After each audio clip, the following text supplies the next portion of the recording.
Welcome to Luca and Miguel. Enjoy the video. In this video, I will show how to find Trust Wallet with NFT. Open Trust Wallet, unlock it, then tap the NFT tab at the bottom to view collectibles. If you do not see your NFTs, go to Settings, enable NFT support, and refresh the wallet. Also check that you are on the correct network for that NFT and that your address holds the token.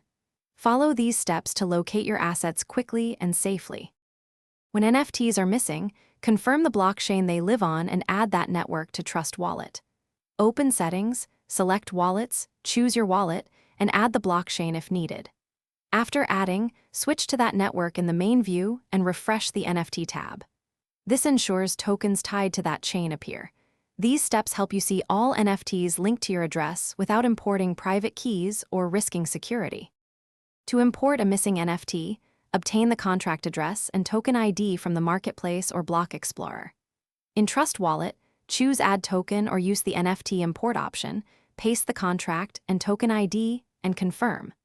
Verify ownership on a Block Explorer to ensure the token is associated with your address.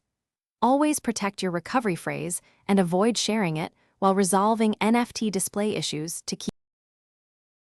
Thanks for watching and please subscribe. It's the best investment you'll ever make.